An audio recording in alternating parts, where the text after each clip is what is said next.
This is what I call a phonics jingle video.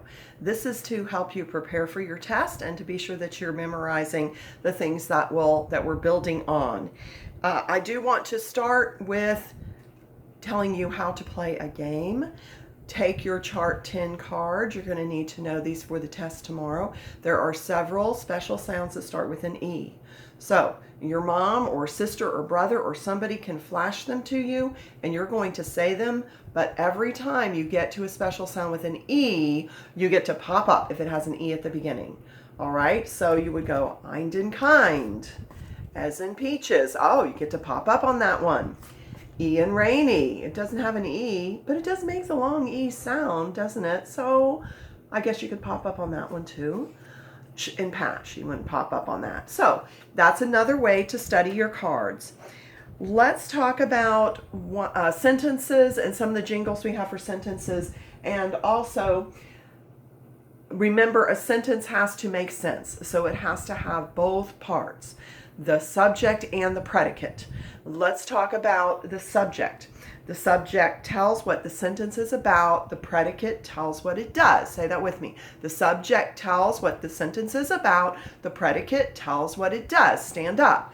The subject tells what the sentence is about. The predicate tells what it does. Now, on your paper on Monday, a lot of you had trouble with this one. Matthew got it right, and a lot of you got it right, but some of you had trouble. You underlined for your subject in Nigeria, and you thought that's who the sentence was about. And then for your predicate, you underlined all the rest. Now, wait a minute. Does Nigeria hunt for jewels? No, Nigeria is a country. It can't hunt for jewels. So we have to think about who the sentence is about. Who hunted for the jewels? Oh, some people. So our subject goes this far. Some people. And that's where we divide it. Hunt for jewels. And the people are in Nigeria, but it's not Nigeria hunting for jewels. So we have to read the sentence and really understand what it's saying. Remember, there are several kinds of sentences. So far, we've learned declarative and interrogative. And oftentimes on your work, they're going to have you circle either D or I, and they usually put a capital D for you to decide if the sentence is declarative or interrogative. So let's review that. Stand up and say with me, a declarative sentence makes a statement and ends with a period. Boink, and we pretend we're putting a period. A declarative sentence makes a statement and ends with a period. Boink. Now let's talk about interrogative. An interrogative sentence asks a question and ends with a question mark. Whoop. Boink. Say that with me again. An interrogative sentence asks a question and ends with a question mark. Whoop. Boink.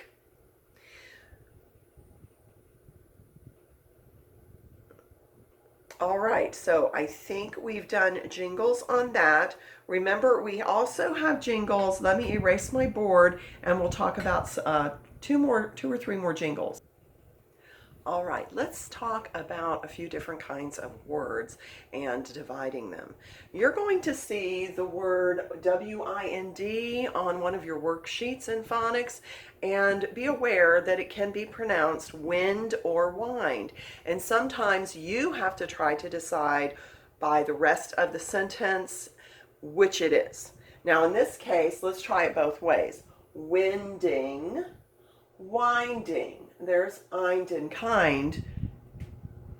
So it could be wind, but winding isn't a word. So we know in this case it's winding.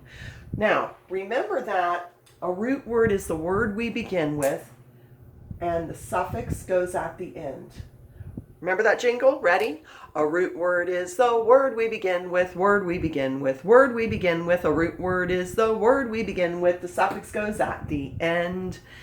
Stand up and do it with me again. We're getting exercise. Ready? The root word is the word we begin with, word we begin with, word we begin with. Remember, we underline. That's why I'm doing that. The root word is the word we begin with. The suffix goes at the end, and we circle the suffix. Now, you would divide, and when you're dividing words that are more than one syllable, you may divide a long word between the root word and the suffix. So that's another thing we say over and over. You may divide a long word between the root word and the suffix. Say it with me. You may divide a long word between the root word and the suffix. What's another way to divide a long word?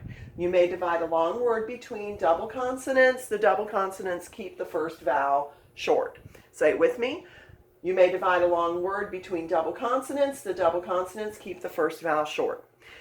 Let's look at this one. You may divide a long word between a vowel and a consonant. A vowel at the end of a syllable is usually long. Say it again. You may divide a long word between a vowel and a consonant. The vowel at the end of a syllable is usually long. I think that's everything I have. Do a good job on your test.